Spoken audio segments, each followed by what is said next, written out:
good people? What's going on? What's going on? What's going on, good people? Let's get a good night on in here. Let's get a good night on in here. CSF in the building. Dwayne's in the building. Evangelist in the building. Lauren. Lauren. Wick ready to wick away and something a little different. Evander, what did you think of these interviews? Rumors of the deal, what's good? Jasmine in the building. 1800 type of night. Atlantis in the house. Queen Lady Michelle. Hello. Gary Crump in the building. Alicia's in the house. Red State's in the house. Money 1322, what's good? Greens from Nolan Lake, always a good one. On vacation, work's been hectic. John Leon in the building. Vaughn 502, Jocelyn in the house. Sean in the building, what's good? What's good? Tyrone. Reggie's in the building. I can be cowboy. I got E5 on it. This is fact. What's good, Midnight Family? On the road to Dallas, in Los Angeles, stopping in Little Rock tonight. Man, safe travels. God speed with it. That's awesome. Billy McNichol in the house. Y'all know what that means.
He spoke local. If you hate us, just stay. He can't west. It's dry, cocky.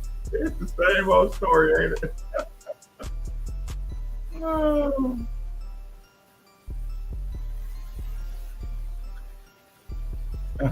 Oh no.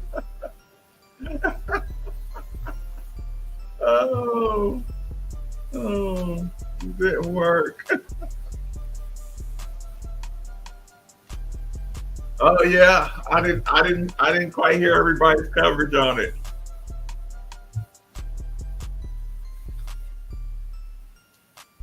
Oh no, I didn't hear everybody's coverage at all.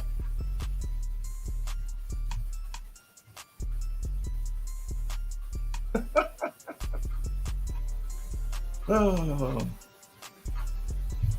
Well, we'll work on that. Hold on, where's the? Oh man, hold on. Sorry, y'all. I was actually hitting my coaster. E5 joining TBT. Feeling good about that.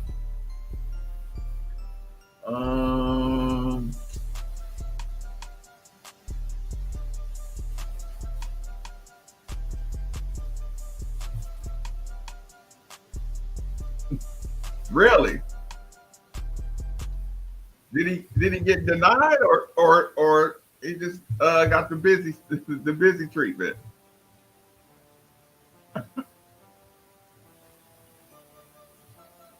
Had more on KP than all the cow mess in the past few weeks.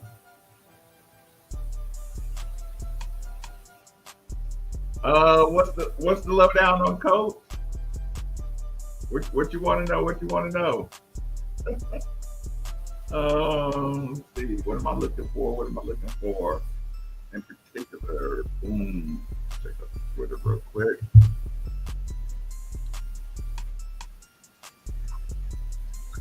Hold on.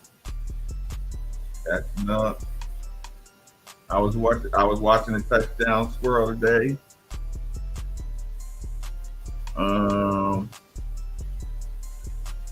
Hold on, y'all. Catching up.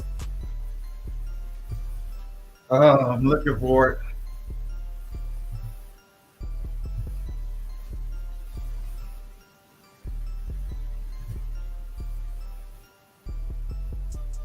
I sent it to myself. I'm pretty sure I sent it to myself.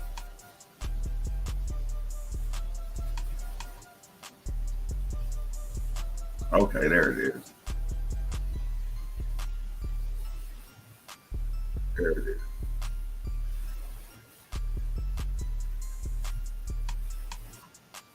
There. Sorry.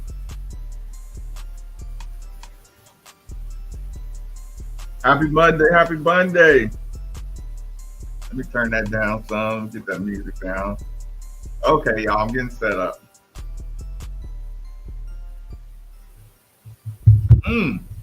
So how y'all feeling here tonight?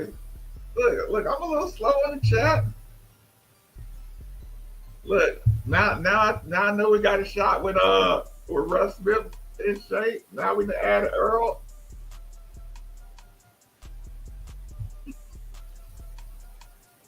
Well, we can jump straight into it if y'all want to. Actually, let's pull that all the way down. Okay, we can go over it together a little bit.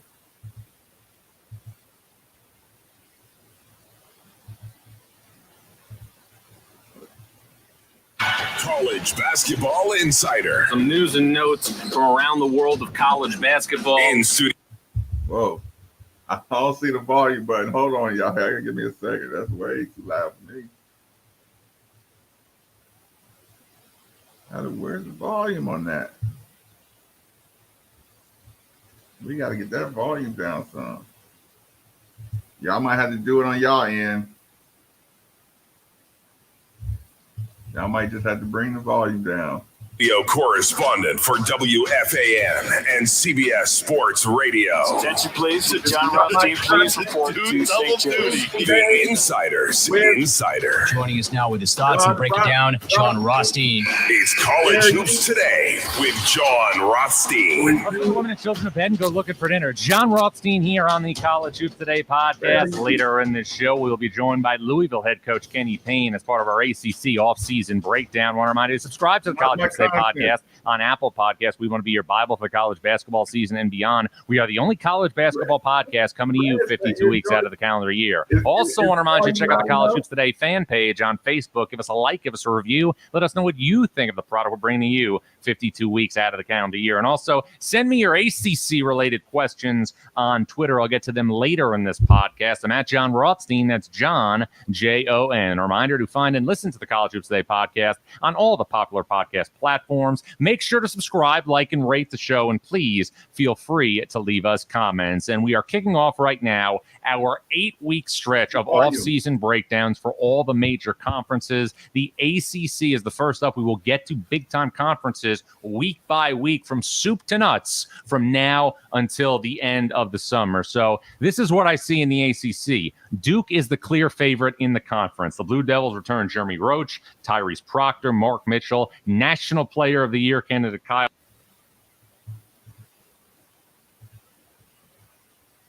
You think they just waiting on me to ask for the interview? Hey, y'all, listen. Do y'all think they over at the basketball office said, yeah, we ain't doing local till Maven hit us up? How angry would people be if listen, that's why I didn't even ask for an interview. It'll piss off the whole world. Oh my God. Oh. How mad would they be if I went and got an interview? And listen. If Kenny Payne walked past the studio and looked at me and said, "You want me to come in?" I would be like, "No." I would say no.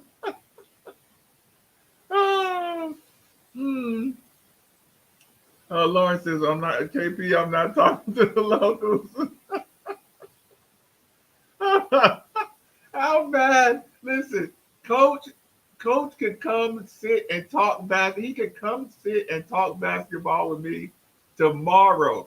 I would turn off the YouTube channel right then and there. Nope. I could be like, Coach, if I interview you, every single one of these people gonna run me out of this place. Oh, every single one of them will run me right on out the building. They won't look. I'll have to do all of my shows from now on from home. Filipowski, and also Ryan Young from a team, again, that lost in the round of 32 in the NCAA tournament against Tennessee. Player attention is so important in college basketball. Team that had everybody back except for Brady Mann thing last year from North Carolina. To me, the Tar have to like Reese Beekman. You have to like Isaac McNeely. You have to like Ryan Dunn, but you also lose Kihei Clark. You lose Jaden Gardner. You lose Armand Franklin. To me, there are nothing but questions in the ACC after Duke and Miami, and you've got two of your proud programs that are really struggling to get back on track. Florida State has missed 2 NCAA tournaments in a row. Syracuse has missed 2 NCAA tournaments in a row, and they have a new head coach in Red Autry filling in for Jim Boeheim. But what about Louisville? What about the Cardinals? A program that was always synonymous with the top 10 and the top of the ACC, and before that, the top of the Big East, and before that, the top of Conference USA. How can Louisville respond from last season? We'll find out when head coach of the Cardinals, Kenny Payne, joins the College Hoops Today podcast with John Rothstein, coming up next.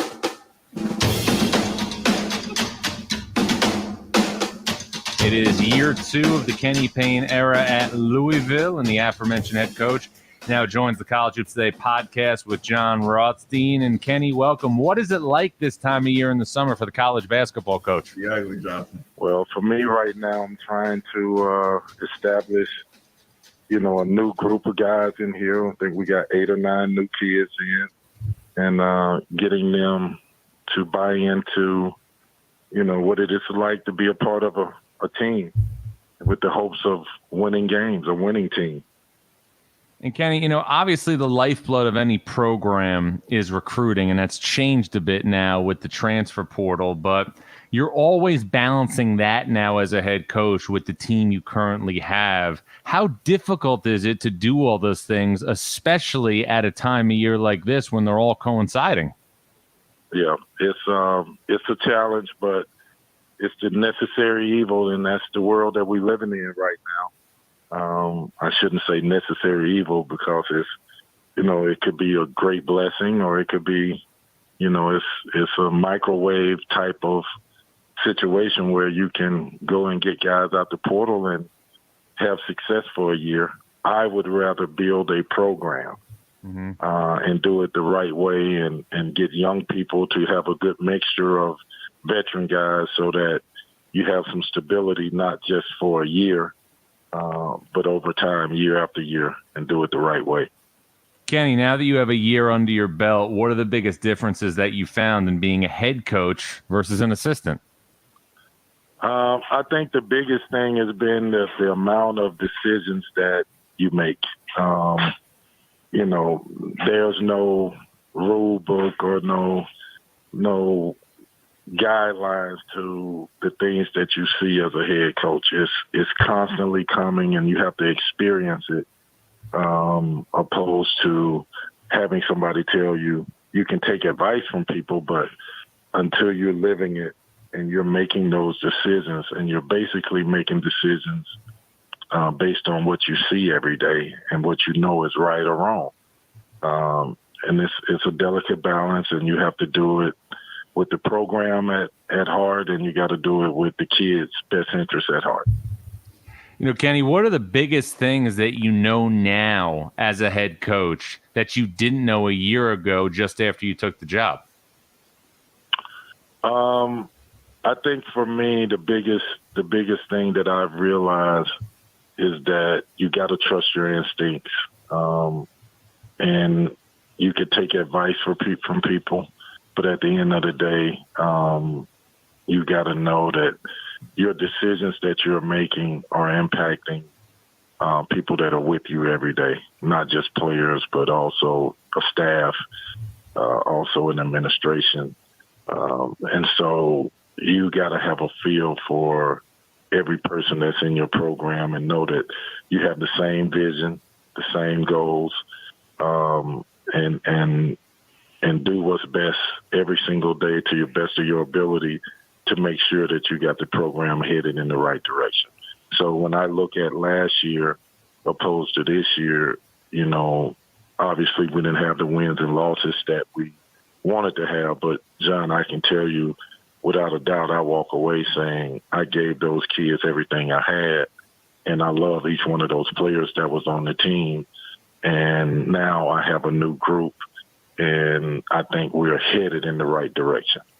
Louisville head coach Kenny Payne joined the College Hoops Today podcast with John Rothstein. Kenny, what was the toughest part for you personally about last season that finished with a 4-28 record?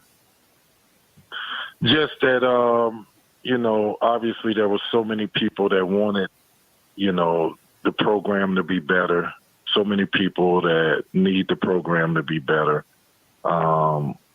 And, you know, we couldn't get it to where we needed to get it to. And it's not anybody's fault. It was just the cards that we've all dealt. And it's part of the process of, you know, going through all the investigations from the NCAA and not being able to get the type of players that deserve to be in this program, that this program was built on. There was a lot of different dynamics, but we made it through, and you know, it was hard, but you know, I now know, you know, people talk about leadership all the time, and you have all these great leaders, whether they're business, coaching, football, basketball, whatever it is, leadership is leadership. But I've learned probably the biggest thing that I've learned from this is that leadership isn't when it's good. Mm-hmm. It's when it's bad. And how do you keep young people engaged? How do you keep the people you work with engaged and having hope that it's going to be better? Kenny, is there anything you would do over again differently if you had the chance last year? No, I just think I was dealt a set of cards that was probably a little bit unfortunate. We knew it wouldn't be great. But I can't say that I would do anything different. We practice hard every day. We went after the top players, and we had sanctions on our head that people looked at us and said they're going to get the death penalty. All of that was hard to deal with. Getting people to see the vision of where we want to take this program. And it wasn't until after the season, think about it, we won 4 games, and we have a top 10 recruiting class walking in the doors on paper. That says a lot about not just me, but this program, my staff, what this program means to a lot of people, that we can have a semblance of success coming off what we came off of. Well, and that's going to be a result of a roster that's vastly improved. What are your initial thoughts on the roster that you've put together for year 2? The first thing that comes to mind about the roster is that the talent level is a lot better. The amount of players that can produce and be a part of it, you know, a guy can't take the day off. Mm-hmm. You know, every single day you look around you, there's 12, 13, 14 guys that you decide that you don't want to go hard. Somebody's going at you. They're very competitive. They're skilled. And they'll have a chance to surprise people. But as I say that, each one of these kids are coming from situations where they've been the man or they've been a part of something, and it was sort of geared toward them. And my job is to let them know that you can be secure in who you are and be about the team, and let's do this together. We need each person on this team, and let's win together. That's a hard thing to do. If it was easy, everybody would be winning. Well, and obviously no team in basketball at any level can win without great guard play, and you've added an impact addition in Illinois transfer Sky Clark, who gave us a small sample size last season. What do you envision for him now as he becomes obviously an anchor for Louisville? I envision him to be able to, handle the position. He got the keys to the program, the keys to the car. He's very poised.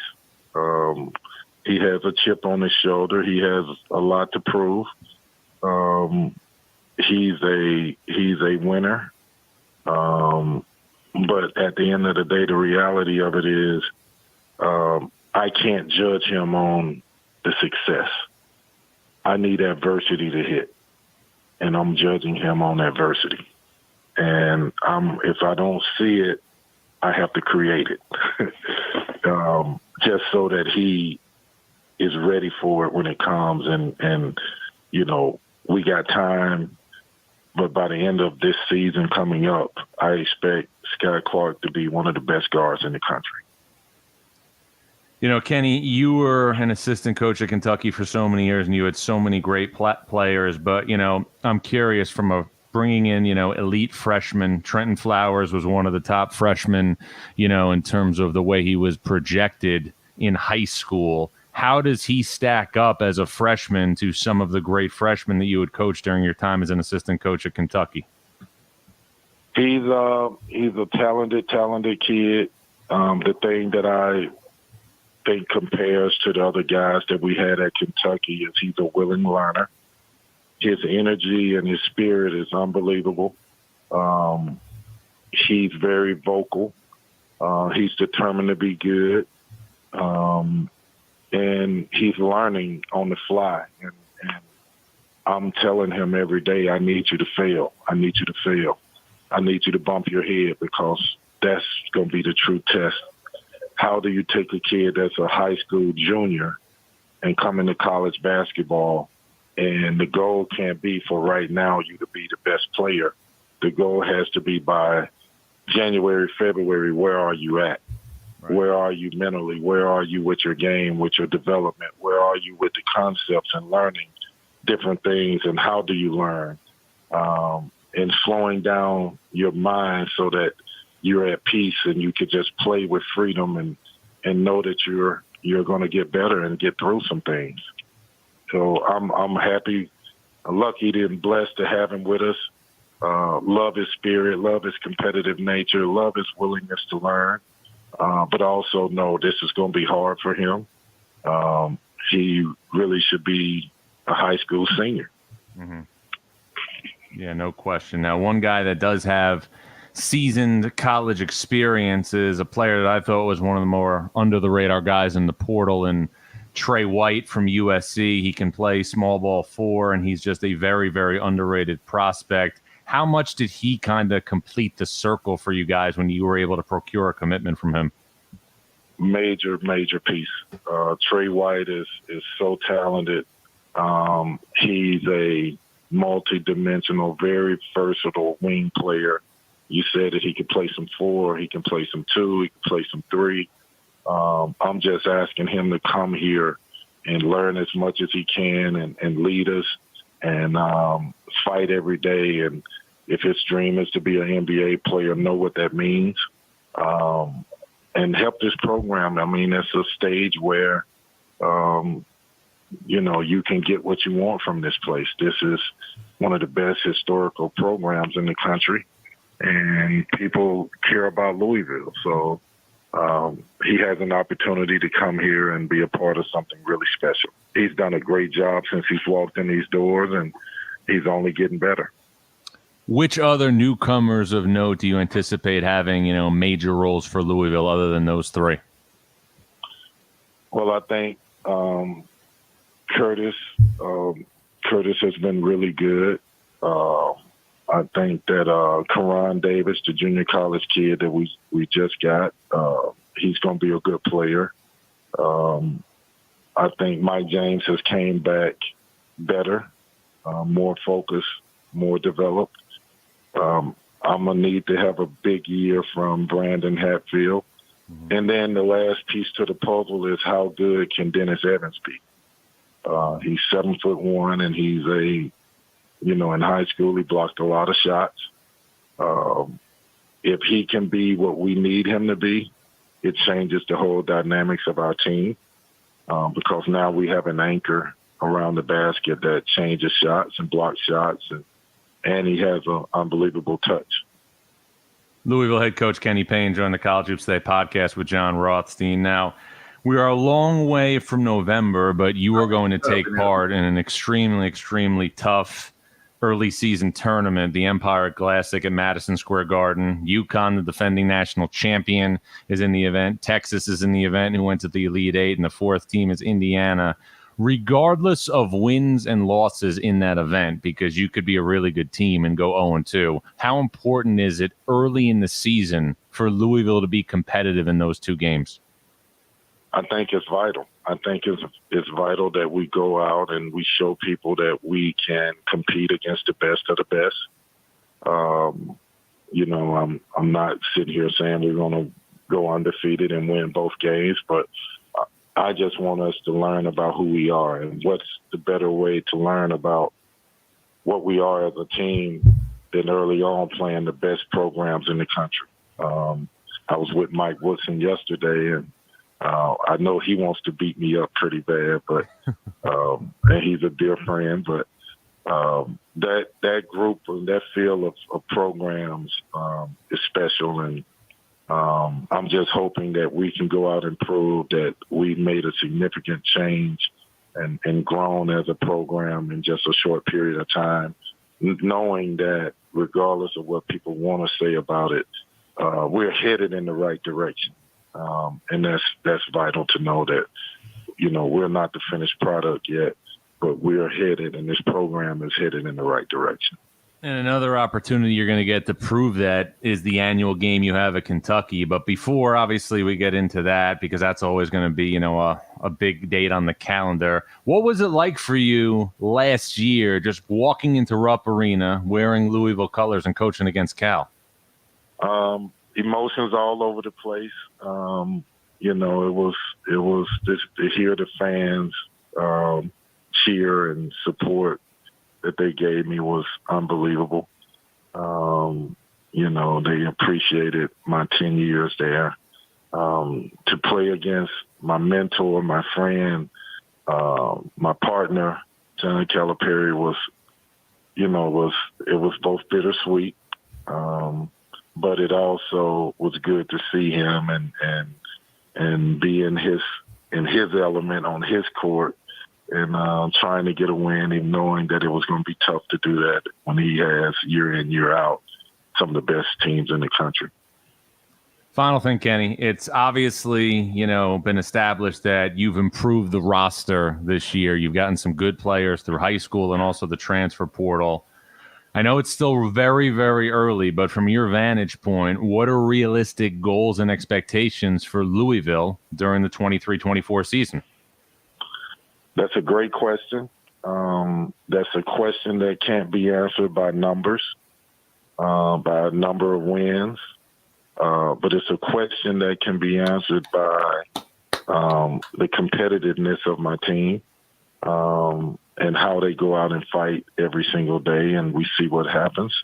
But I can't put a number on it. I can't put, we first have to pass the eye test. Mm-hmm. And then we have to go out and see what our spirit is as a unit. And we won't know that until, January, February. But I'm hoping that, and I try to make the summers hard, but I'm hoping that we go out and just fight for everything that we earn and that we get, and have fun doing it, because we're rebuilding a program. No question. Well, it's going to be a lot of fun to cover. Kenny, appreciate a couple minutes as always. And as always as well, look forward to staying connected with you along the way. All right, my friend. You take care and thank you.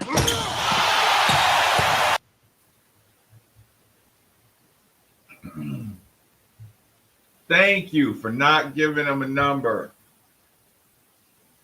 Big D, you can change the dynamic of the team if we got an anchor in the back.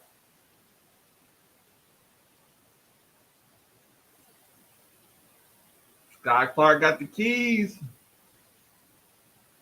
Trey White, multi-dimensional player. What else? What else? What else? You need a big year out of Brandon.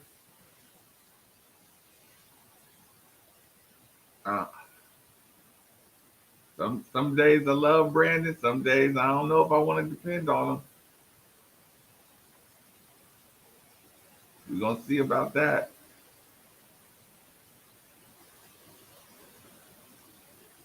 Yeah. You know what? I'm probably just going to call up Coach. I'm going to probably just call up Coach and be like, hey, man. I'm going to give it about a week and say, hey, Coach, come on into the studio. Let's get 10 minutes in. Trent's a young dog. Listen, are y'all gonna spam the studio after they fire me for getting an interview with Kenny Payne? Because you would think they would be happy for the station if I get the interview with Kenny Payne, right? It should be like, oh, Marcus got the interview. Y'all think they would replay my video or my interview on other shows if I got the interview with Kenny Payne? Oh, that's not funny. Stop making jokes, y'all. Stop making jokes. Rumors of the bill. Say you better. Hold on. Listen. Oh my God. If I had Coach in the studio, I don't think I'll make it out alive.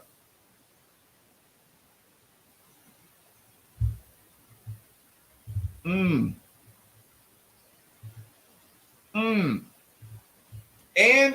if I put it on YouTube, I'll have to subscribe to the YouTube channel. You're not subscribed already? Wait a minute, man. I work too hard. I work too hard for y'all not to be subscribed to the YouTube channel. Actually, I work too hard for y'all not to become members of the YouTube channel. What does membership mean? Membership means you can roll like Lauren. you can add your emojis.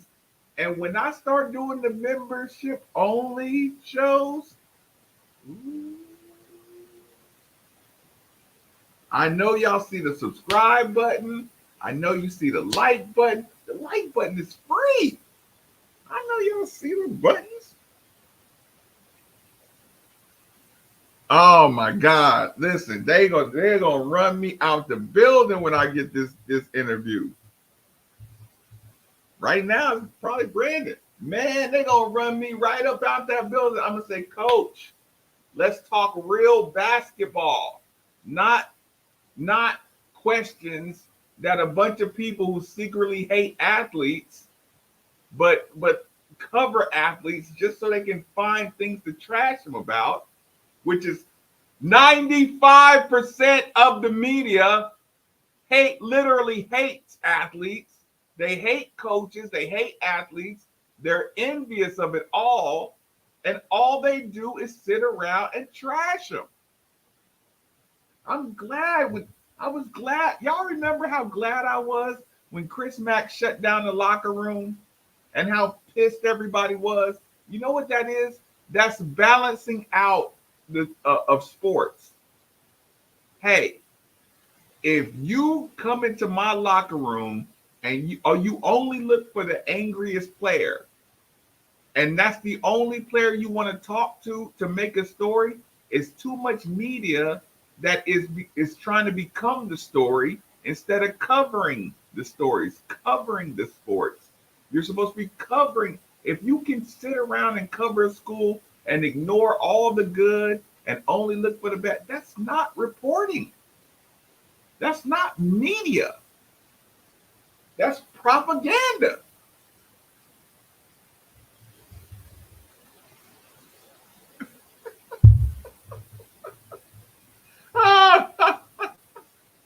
You bring KP in there. You're right. It's supposed to be happy. Oh man, maybe got an exclusive with KP. I have a feeling that they won't give me my prop for getting an exclusive. I have a feeling they won't just say KP likes talking to people who know about sports. Maybe KP just wants to talk to a top 15 scorer of all time who just happens to be in the local media and who just happened to play for Louisville and who just so happens to be able to understand some of the concepts we can talk about to make a good interview. I mean, who knows? Maybe that might be a little more enjoyable for the coach. I mean, geez. Sometimes coaches want to talk to this dude. Hey, man, can you teach Marcus? Can you teach my kids how to do this? Marcus, can you teach my kids how to do this? Yes, coach. Yes. It's very simple. Marcus, can you teach my players to do this? Can you teach them what Louisville means?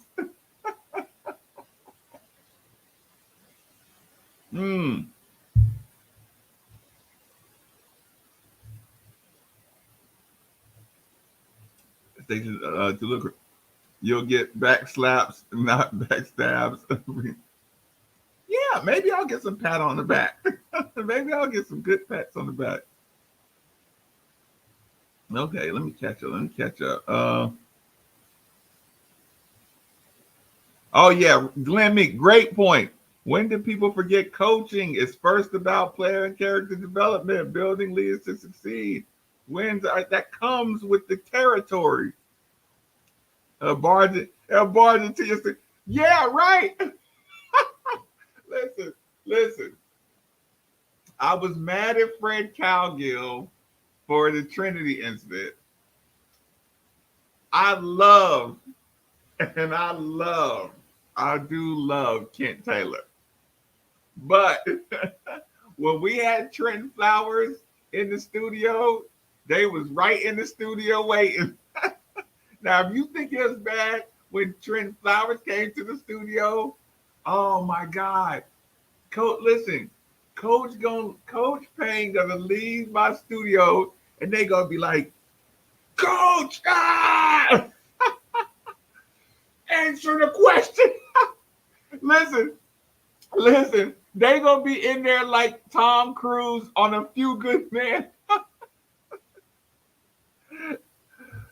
Answer the question. Kenny Payne, answer the question.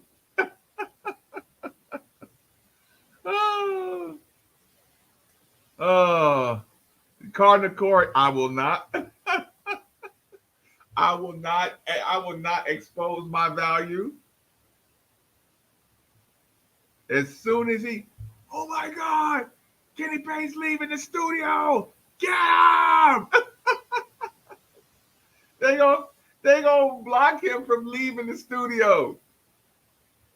You want answers? Damn. Y'all let the coach work. Jesus Christ. You won 4 wins and got the top 10 class in the nation. Is that not program building? So y'all think he just got the top 10 class because what? Who does that?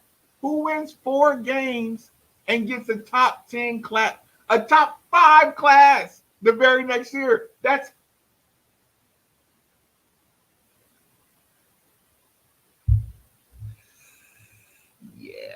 I gotta get off camera for this.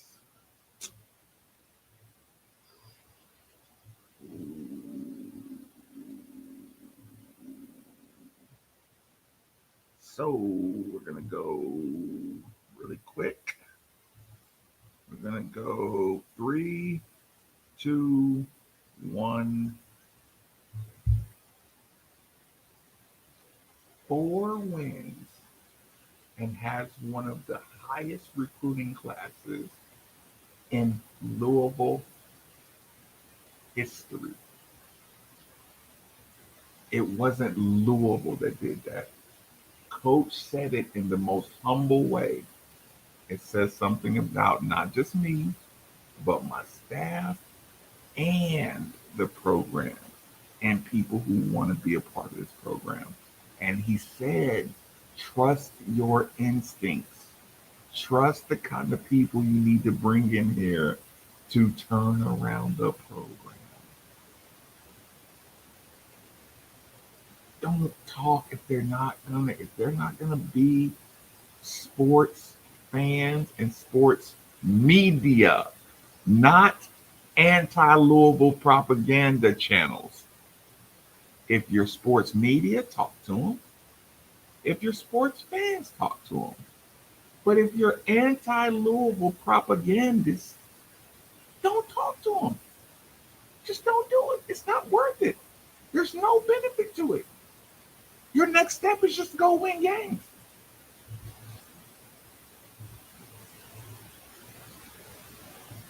Hi, welcome back.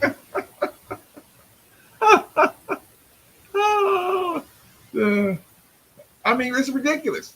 It's ridiculous. The turnaround, the whole nation says, yeah, he's obviously turning around. Yeah, so I'm gonna pick apart Kenny Payne's interview because he won't give you a number of wins. What coach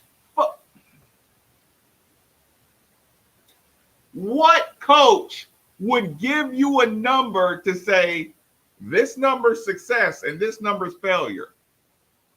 No coach with a brain does that because they know how the cannibalism media works. You wouldn't even do that. I mean, you might say, oh, anything less than a championship is a failure. But if you like the coach, you say, yeah, championship or bust. If you hate the coach, you say, oh, yeah, of course, it's, he doesn't want to give us a number.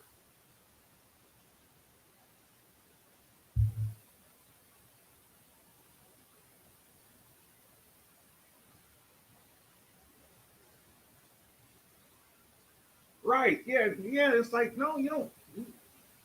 Listen, again, it's the point I made with Satterfield. Like, Satterfield had a lot of wins, but it looked like there was just a ceiling. Yeah, he's like, I'm not doing numbers. Are you stupid? Okay, how about I do this? Okay, if you don't get this many clicks on your radio show or your Twitter account, okay, what if you don't get this many likes? Then you got a failed Twitter account, you got a failed radio show, you got a failed YouTube channel, you got a failed this, failed that. Nobody wants to play a numbers game.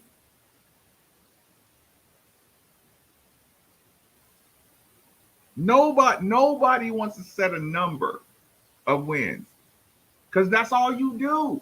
All you do is lock in on that number and try to make a narrative. They already sit around.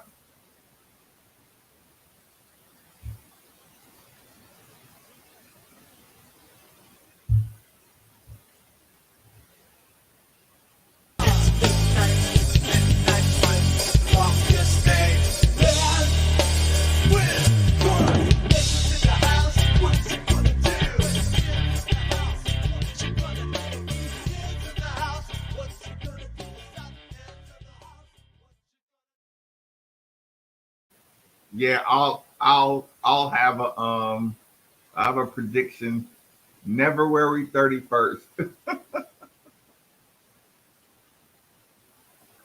It's just ridiculous stuff. Get new content. Get new content. Other than sitting around waiting to pick apart, like waiting for Coach Payne to say something, and you can pick. But here's the problem: they did that with Rick Pitino. All they did is sit around whenever Rick says, "Oh, that's just Rick. It's Rickisms and blah blah blah blah." So all you did is sit around and pick them apart. Look, I still got crumb former players mad at me for supporting Rick. I've been here before. I've been here a long time. I've been doing it. I know how this works. I know how it works, and I'm glad when coaches just say, I'm not dealing with that. I'm gonna concentrate on my team. I'm gonna focus on my team. I'm not dealing with that. But boy, are they gonna be mad. Nolan. Wait a minute. Did somebody ask about the membership? Come on, y'all. Become a member. So now when y'all not getting that cat cam information and when y'all not getting that private information, there is a membership on my page. Go to Made for the Ville. There's a join button. Hit the join button. You will start getting access to things that are not available to the regular listeners. Go to my page, my YouTube page, hit the join button. I lost my train of thought, but I've seen it with Rick. They're going to be mad. I'm going to just set up an interview. Oh, Nolan. Man. I'm going to have to bring Nolan in here. Actually, I'm going to have to bring Nolan and Coach Payne in there simultaneously. Boy, if I bring Kenny Payne and Nolan in there together for one show.